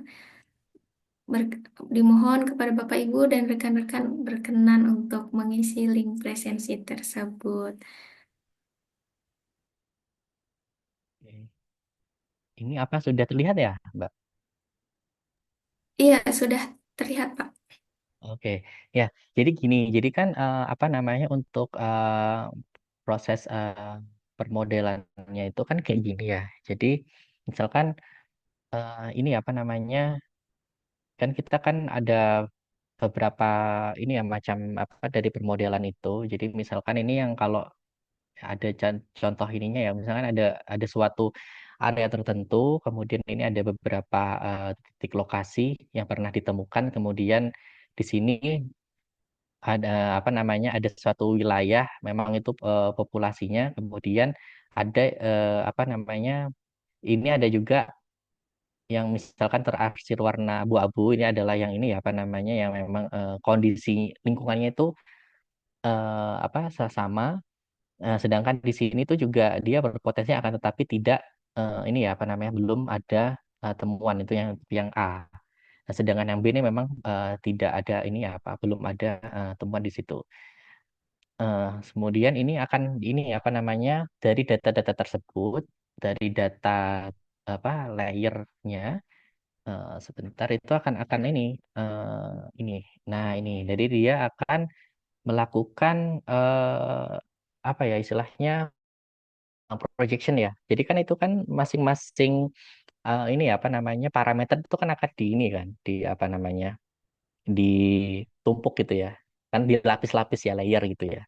Karena ada titik-titik ya sebaran di situ akurat datanya.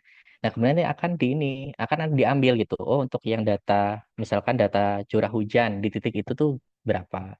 Untuk data apa namanya eh, suhu itu berapa, untuk land covernya itu tipenya apa gitu kan. Nah itu nanti semua akan diambil kemudian di apa namanya di collect terus kemudian di running dengan ininya apa namanya tipe dari ininya ya apa namanya replikasinya gitu kan. Kan itu akan berulang-ulang ya.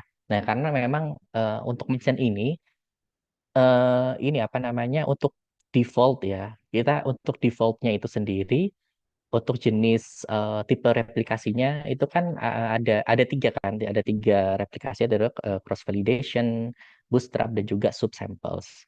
Nah untuk default jadi yang istilahnya itu kalau default itu kan berarti ini ya apa namanya yang pembuat Maxen ini, software Maxen ini itu kan yang menyarankan itu adalah cross validation itu defaultnya itu cross validation. Nah, kemudian untuk iterasinya itu adalah ini kan apa namanya defaultnya adalah 500 iterasinya. Jadi nantinya dari data itu kan kalau misalkan kalau cross validation itu kan data itu akan di split ya gitu. Kalau yang di apa namanya studi kami yang di Rafflesia itu kan dia menggunakan cross validation kawan atau nama atau kita jadi data itu akan dibagi menjadi empat bagian gitu. Jadi 25%, misalkan kita punya 100 ini ya 100 occurrence data 100 poin gitu. Jadi ada 25 itu digunakan untuk apa menguji apa nama model, sedangkan 75 sisanya itu dibuat untuk apa nama membangun model yang kita kenal dengan training ya, data training, sedangkan kalau yang menguji adalah data testing gitu. Sehingga itu akan di apa namanya akan diubah apa akan dibagi-bagi, kemudian nantinya dari 25 yang pertama itu yang 75 kan dibuat model nih, kemudian 25 data tersebut diujikan, dapatlah modelnya gitu. Yang kedua ini 25 berikutnya gitu. Kemudian 75 sisanya dibuat model, 25 itu diujikan sampai apa semua titik tersebut itu apa pernah menjadi testing dan juga pernah menjadi data training seperti itu. Nah, dari hasil-hasil model tersebut akhirnya itu nanti akan ini lagi apa nanti kan dikalkulasi ya, ada apa namanya pengulangannya tuh kalau 500 berarti kan itu akan diulang sebanyak ini ya, iterasinya tuh 500 kali dalam ini ya apa memilah-milah itu tadi data apa mana yang data testing dan mana data trainingnya gitu sebanyak 500, maksimal 500 kali waktu itu kan, isinya kan maksimal berapa iterasi kalau di Maxen ya. Nah, itu. Nanti dari hasilnya itu, nanti biasanya itu di Mas itu akan ada hasilnya kan. Karena kan kita itu kan maksimalnya. Jadi itu nanti tergantung ya. Nanti dari algoritmanya itu akan ini apa namanya mengkalkulasi sendiri berapa sih iterasi yang maksimal yang digunakan untuk bangun model seperti itu. Jadi kayak kalau yang apa namanya nanti itu ketika kita dapat hasilnya maksennya itu di paling bawah itu biasanya itu akan ada ini reportnya gitu. Jadi iterasinya kan kita setting saya maksimal 500 ya. Itu ternyata hanya sampai 100 aja skornya seperti itu. Dan kemudian nah nanti dari hasil tersebut kan akan diperoleh ininya ya apa namanya AUC-nya, nilai AUC-nya. Nah, nilai AUC tadi itu itu tadi kan itu diperoleh dari tadi ya dari apa namanya ketika apa titik-titik tadi dengan apa namanya dari hasil dengan apa algoritmanya tadi kan di sistemnya ya itu kan beroperasi. Nah, ketika apa namanya di situ ada berarti kan nilainya satu, kalau tidak ada itu nol gitu kan. Nah, berarti di situ akhirnya dari hasil tersebut itu akhirnya terbentuk sebuah ini ya apa namanya nilai, dan itu kan dibuat digrafikan ya. Digrafikan ternyata dari apa namanya titik-titik tersebut nilai tersebut, nah itu nanti nilai area under cover itu berapa ininya kayak gitu. Jadi jadi seperti itu. Jadi nantinya ini kalau apa namanya eh, tadi ya misalkan em, teknisnya kayak gimana sih? Misalkan pertama berapa parameternya gitu ya. Apakah semakin banyak parameter itu akan semakin baik kan seperti itu. Nah, itu harus kita ini dulu apa namanya? Pertama, kita bisa ada kalau biasanya ada dua cara ya yang biasa kami kerjakan. Yang pertama itu adalah ini kita bisa gunakan ini multi collinearity test. Jadi kita bisa apa namanya melakukan uji multikolonialitas dulu gitu. Jadi misalkan apakah semua data, misalkan data iklim ya di WordCamp itu ada 19 jenis data. Apakah semua digunakan gitu? Apakah make sense digunakan seperti itu? Nah, itu kita harus menguji dulu uji multikolonialitasnya terhadap data occurrence yang kita miliki seperti itu. Jadi akhirnya nanti kita akan tahu gitu mana yang variabel tersebut itu ini ya saling apa namanya memiliki multicollinearity-nya itu tinggi gitu. Apakah karena kalau misalkan nih apa namanya itu kan pengaruh ya. Jadi kan masing-masing variabel itu akan mempengaruhi variabel lainnya gitu.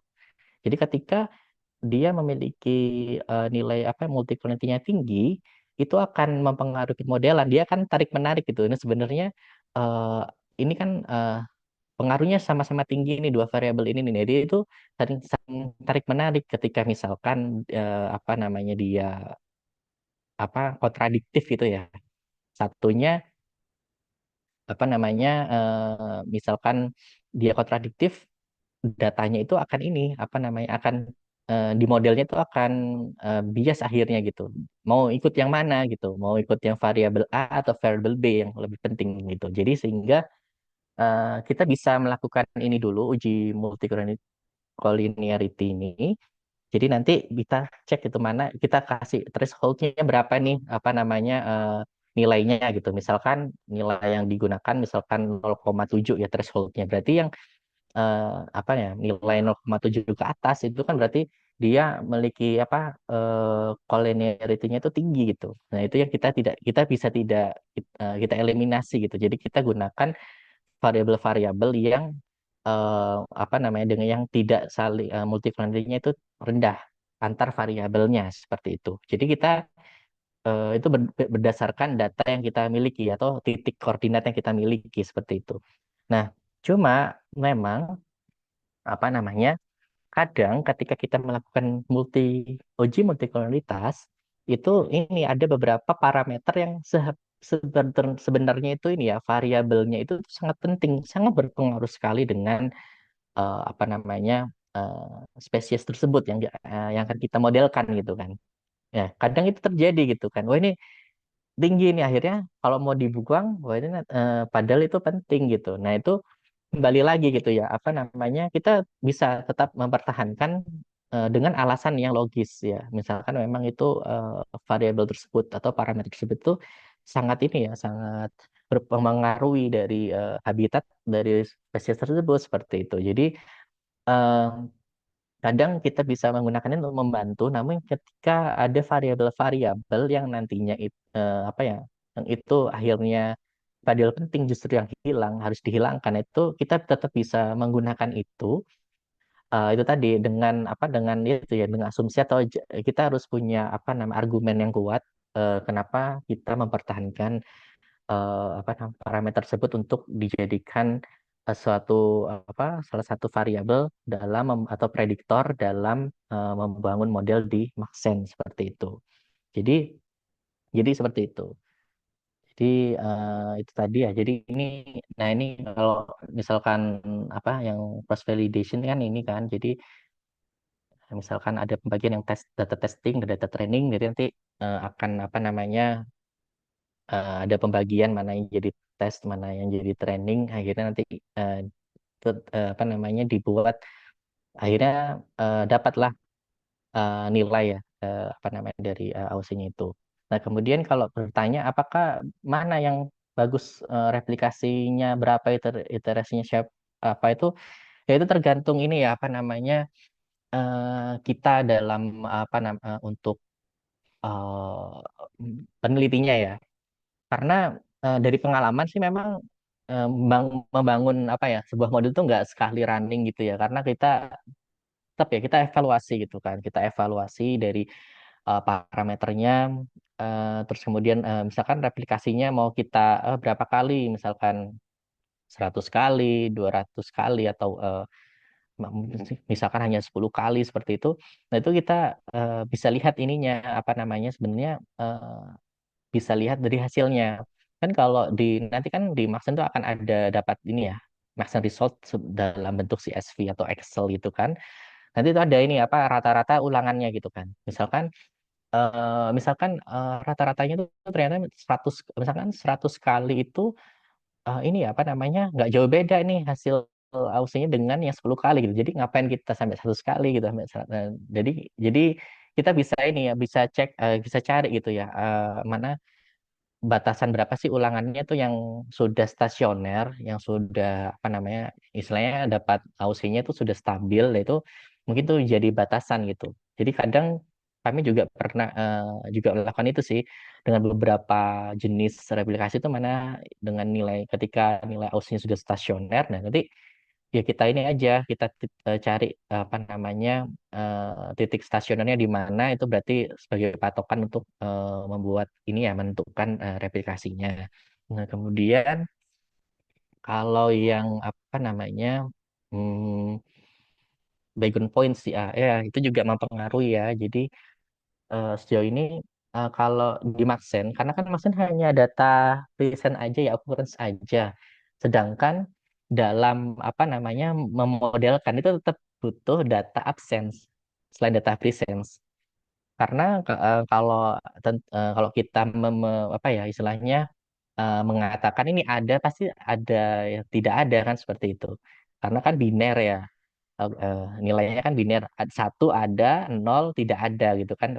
Satu present, nol absence kan. Jadi tetap diperlukan apa namanya data yang yang absen, akan tetapi kalau di sistemnya Maxen ini itu dia dikenal sebagai background points atau apa namanya titik-titik absensinya itu, tapi dia itu berupa apa ya kayak bayangan ya dia itu bukan sebenarnya seperti itu. Nah itu juga kalau defaultnya dari Maxen itu softwarenya itu kan 10.000 ya, background points-nya itu 10.000 gitu. Nah itu kita cek lagi gitu kan areanya itu em, apakah masuk akal nggak dengan dengan apa namanya titik 10.000 itu gitu. Kalau misalkan satu pulau Sumatera gede segitu masih inilah, misalkan hanya satu provinsi, nah itu kan nggak masuk akal kalau sampai 10.000 gitu kan. Misalkan dengan apa namanya, dan itu akan nantinya akan ini juga apa mempengaruhi. Nah itu gimana ininya itu tadi ya bisa dengan cara apa namanya kita mengotak-atik lagi ininya apa background-nya kita mainkan mungkin berapa kali lipatnya dari titik data occurrence-nya seperti itu.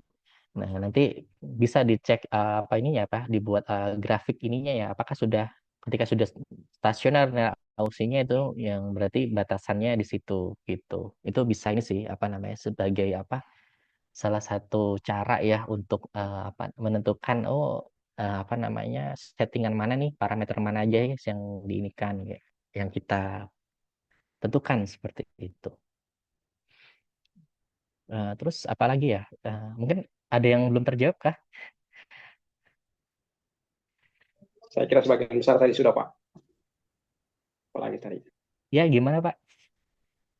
Sebagian besar tadi sudah dijawab, Pak. Mm-mm. Terima Iya, kasih ilmu. Baik-baik. iya Oh terima iya kasih tadi, Pak. Pak. Satu juga yang Oh iya, pertimbangan yang faktor yang antropogeniknya, Pak. Yang antropogenik tadi, apakah juga itu kemudian bisa dijadikan sebagai variabel variabel di dalam ini, Pak? iya Pak. Misalnya Jadi jalan, eh, pemukiman, dan sebagainya. mm, mm.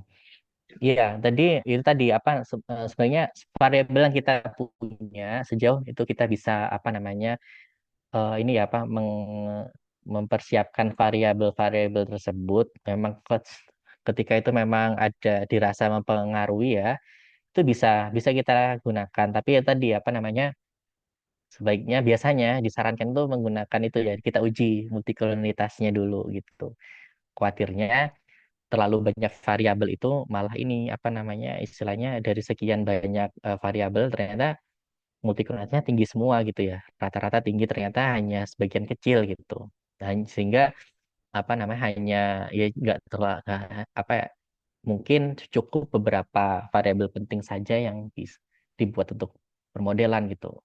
Karena kalau ya itu tadi kalau multicolority-nya tinggi itu sangat ini ya sangat berpengaruh sekali di dalam permodelannya. Jadi biasanya memang rata-rata sih ketika kita melakukan publikasi gitu akan di ini ya akan ditanya gitu ini menentukan variabelnya ini kayak gimana dasarnya apa gitu apakah sudah dilakukan uji multikoordinalitas belum gitu gitu.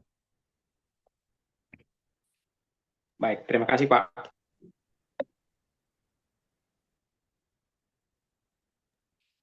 Iya, baik. Terima kasih kembali kepada Pak Elga untuk tanggapannya dan juga terima kasih kepada Pak Albasri untuk pertanyaannya.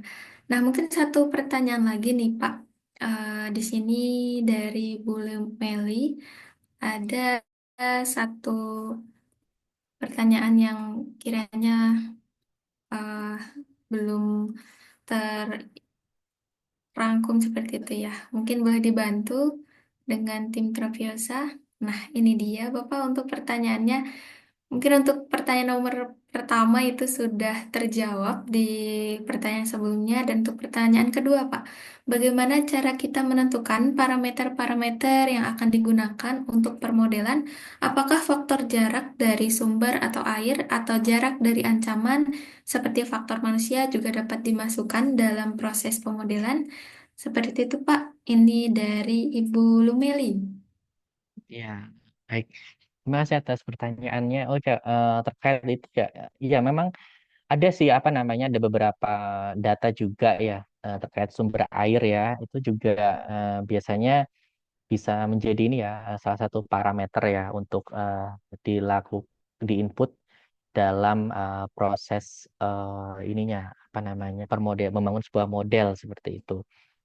Karena memang eh, ya kembali lagi tadi ya apa namanya ya ketika kita memiliki banyak variabel ya kalau alangkah baiknya yang pertama diuji itu ya multikornitas dulu. Nah, misalkan dari hasil uji multikornitas tadi itu misalkan oh apa namanya jarak dari sumber air itu sangat ini ya apa emang ini penting ini gitu karena spesies ini tuh sangat berpengaruh sekali dengan apa namanya sumber air gitu kan. Nah, itu nanti ini apa namanya biasanya itu misalkan dari uji multikonditionnya itu ini ya dia tinggi gitu kan, jadi nggak apa-apa tetap dipertahankan gitu. Karena apa namanya kita bisa pilih salah satu ya mana yang mungkin em, apa namanya dia itu faktor ini itu sangat berkorelasi tinggi dengan faktor mana gitu. Nah, kita bisa pilih salah satu itu dengan itu tadi ya eh, apa memprioritaskan oh ini yang paling penting tuh ini dengan alasannya. Cuma kalau misalkan dua-duanya itu memang saling berkaitan gitu dan dia itu sangat-sama penting eh, nggak masalah kalau kita apa namanya pilih ya selama selama itu ya kita bisa ini ya berargumen dan tadi hasil dari apa namanya permodelannya itu make sense jadi masuk akal gitu juga dan apa karena ini tadi ya apa namanya oh iya untuk pengalaman juga ya jadi kalau yang sebelumnya itu untuk yang studi ini ya Vesia ini kan juga ya kita juga dalam permodelan Maxen ini juga harus ini apa namanya mempertimbangkan yang mayoritas tuh besar. Misalkan kalau yang di mana Sumatera ini kan ada Danau Toba ya, itu kan cukup besar ya apa namanya kawasannya gitu kan. Nah, itu terkadang kalau misalkan kita tidak apa namanya kita tidak memfilter gitu, itu ini akan terprediksi gitu. Jadi apa istilahnya ya meski harusnya kan kalau unsuitable harusnya biru ya itu nggak biru gitu warnanya agak hijau atau apa gitu kan nah berarti kan harusnya itu kan perairan gitu kan itu kan nggak harusnya ini harusnya nggak ini nggak tumbuh di situ kan gitu. Nah, itu kita bisa ini apa namanya itu kita evaluasi ya, atau kita bisa melakukan mentrim atau mengcut off menghilangkan badan airnya itu tadi. Kalau memang badan air itu memang ini ya areanya itu besar ya luas gitu, itu akan sangat ini apa namanya kalau misalnya datanya udah bagus ternyata di badan airnya tuh ini gitu. Nah, waktu itu sempat salah satu reviewer itu sempat kritis juga ya di paper kami. Oh ini kok harusnya ini nggak di area Danau Toba gitu. Harusnya kalau di Pulau Samosirnya masih masuk akal misalkan. Kalau di perairannya tuh enggak. Jadi kita bisa sih melakukan mengeluarkan dulu badan airnya agar itu tidak bias ya dari hasilnya gitu. Seperti itu.